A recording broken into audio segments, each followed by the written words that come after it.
الحمد لله رب العالمين والصلاة والسلام على رسول الله وعلى آله وصحبه الكرام وبعد السلام عليكم ورحمة الله وبركاته.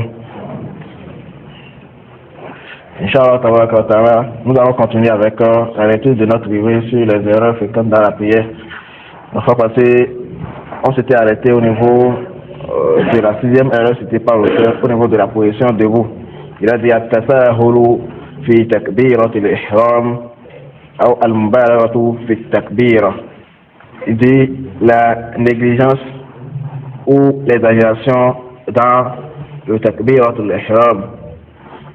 Et le takbirat al-ihram, ce qui est voulu par ça, c'est le premier takbir qu'on fait au début de la prière. Et le prophète sallallahu alayhi wa sallam a ordonné celui qui a mal accompli sa prière de faire ce takbir, comme on l'a lu dans le hadith la dernière fois, le hadith apporté par Imam Bukhari, Muslim et d'autres. Il dit إذا قمت إلى الصلاة فأسبغ الوضوء ثم استقبل القبلة فكبر. Si tu te lèves pour la prière, accomplis parfait ton ablution, parfait l'ablution, puis oriente-toi vers la Qibla et fais le takbir. Et fais le takbir. Donc dis Allahu Akbar. Ça c'est le takbir entre les ihram. Et ce takbir là est un pilier de la prière. Donc il ne convient pas de négliger. Comme on l'a dit ici, la négligence ou bien les erreurs au niveau de la prière que l'auteur a voulu nous exposer ici, ça concerne les piliers, les obligations et les sunnah. Donc ça regroupe tout cela. Et c'est de quoi nous parlons ici, ça dans les piliers de la prière. At-takbir, takbir entre les ihram. Il est venu dans le hadith rapporté par Imam At-Tabarani avec une chaîne de transmission authentique que le prophète sallallahu alayhi wa sallam a dit إنه لا تتم صلاة لأحد من الناس حتى يتودع فيضع الوضوء مواضعه ثم يقول الله أكبر. Il dit la prière de l'une d'entre vous ne sera pas complète tant que il accomplisse l'ablution, qu'il fasse l'ablution selon ce qui est voulu. ثم يقول الله أكبر. Puis qu'il dise Allahu Akbar. Et le prophète sallallahu alayhi wa sallam disait Miftahu as-salat at-tahur. La clé de la prière est la purification. Wa tahrimuha at-takbir. Et de ce qui rend licite, c'est-à-dire ce qui rend licite les paroles et les actes qui ne convient pas de pratiquer dans la prière est le takbir. Donc c'est ce takbir là qui rend licite tout cela. Wa tahliluha at-taslim. Et ce qui rend licite ces choses-là, c'est quoi? C'est at-taslim. Assalamu alaykum qu'on dit à la fin pour clôturer notre prière. Donc ce takbir là, le takbir al-ihram, on l'a nommé ainsi parce que c'est avec ça que les choses rendent, c'est avec ça que ces choses là deviennent illicites pour l'individu quand il commence sa prière. Ouais, donc il dit ici l'auteur as-sawabu, ce qui est correct ici, kana yaj'aluhuma حذو منكبيه وربما كان يرفعهما حتى يحاذي بهما أذنيه. Il dit, il les levait, c'est-à-dire le prophète sallallahu alayhi wa sallam, il élevait ses deux mains jusqu'au niveau de ses épaules, ou bien parfois il les élevait jusqu'au niveau de ses oreilles. Donc soit au niveau de ses oreilles, ou bien au niveau de ses épaules. C'est les deux endroits ça. Et il a mentionné au niveau de l'image ici. L'image, les erreurs qu'il est en train de signaler par At-Tasahul et Al-Mubalagha. At-Tasahul, comme on dit, la négligence.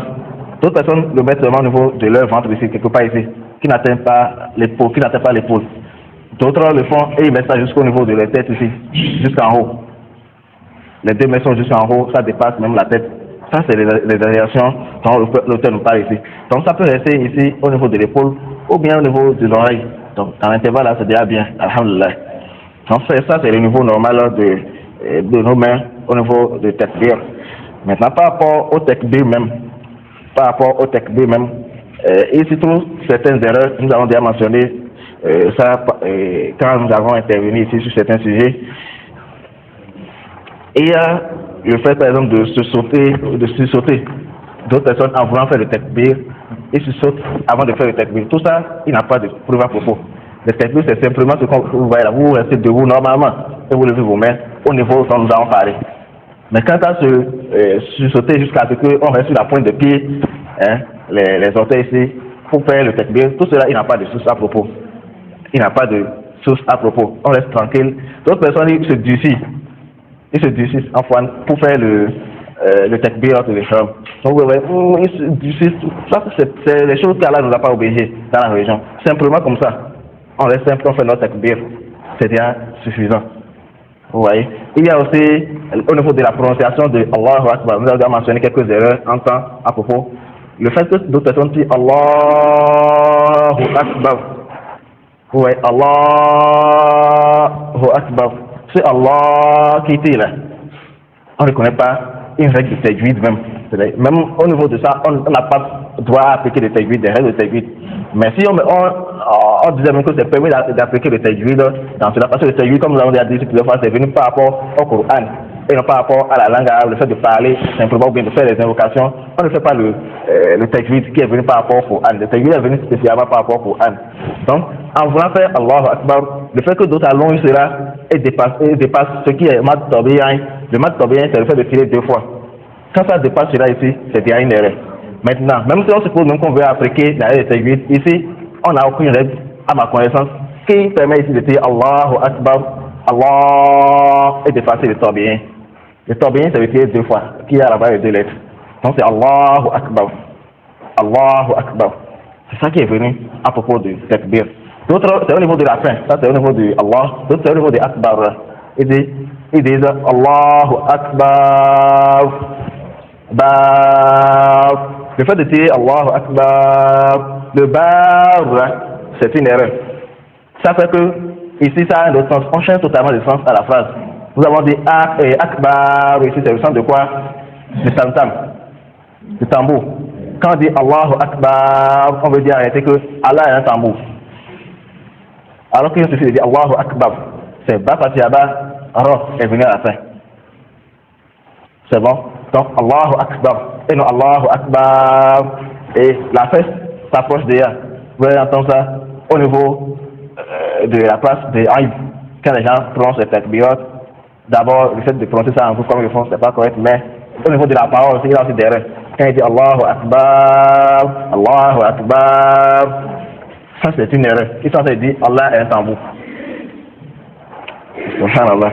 Et parmi ce qu'il faudrait qu'on notifie ici, le fait que d'autres personnes aussi changent de ton au cours de leur takbirat, d'autres personnes, pour changer d'une position à une autre, la tonalité diffère, les choses comme ça. Tout ça, la religion, c'est Allahu Akbar, le même takbir jusqu'à la fin. Il n'est pas rapporté de nos pieds prédécesseurs qui faisaient comme ça. C'est-à-dire, ils disaient Allahu Akbar, Allahu Akbar. Ils changent de son chaque fois quand ils veulent changer de position, quand ils veulent quitter une position à une autre position. Ou bien, d'autres personnes, c'est à la fin. Le dernier takbir, là, c'est là où ils ont un autre ton qui est utilisé pour ça, pour le dernier takbir. Ils ont un autre ton particulier, le ton de la fatigue. C'est pour dire, arrêtez, alhamdulillah, on a fini avec la prière. Allahu Akbar. C'est pour dire, arrêtez, on est soulagé. C'est comme si la prière n'était pas contente quand on faisait ça. On est pressé de finir avec ça. Non? Le musulman doit avoir une écharpe. Il doit avoir la vivacité au cours de sa prière jusqu'à la fin. Et non, à la fin, maintenant, on fait comme si, bon, on est fatigué. Ça comme si on est soulagé de ce dans quoi on était depuis. Alors que la prière, ça doit être ce qui attire les yeux du croyant, ce qui est dans son cœur tout le temps. Il a envie de l'accomplir pour son Seigneur. Parce que ça fait partie des plus grandes adorations dans l'islam. Parmi ce qu'il faudrait qu'on notifie ici, c'est le fait de ne pas répéter le takbir derrière l'imam, quel que soit le takbir, depuis le début jusqu'à la fin. Et c'est seulement à la fin on répète cela. Alors que tous les takbirs que dit l'imam, du début jusqu'à la fin, il faudrait le répéter. Mais quand on dit le répéter, il faudrait répéter ça à voix basse. Il ne faudrait pas qu'on fasse des choses, on dérange les gens qui sont à côté de nous au cours de la prière. Parce que le prophète sallallahu alayhi wa sallam dit Innama ju'ila al-imam liyu'tamma bih. Innama ju'ila al-imam liyu'tamma bih. Fa idha kabbara fakabbiru. Il a dit, on a mis l'imam pour être suivi. S'il dit le takbir, s'il fait le takbir, s'il dit Allahu Akbar, alors dites-vous aussi Allahu Akbar. Donc quand l'imam dit Allahu Akbar ici, il nous convient de dire Allahu Akbar. Il nous convient de faire quoi? De dire Allahu Akbar.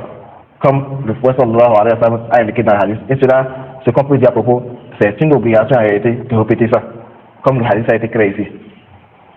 C'est une obligation de répéter ça. C'est pas seulement au niveau des takbir qu'il faut maintenant dire Allahu Akbar, ou bien comme on le dit là, de la façon dont il a expliqué tout à l'heure, comme si on est fatigué. Non, c'est partout. Quand on dit Allahu Akbar, il faut dire Allahu Akbar. Vous voyez.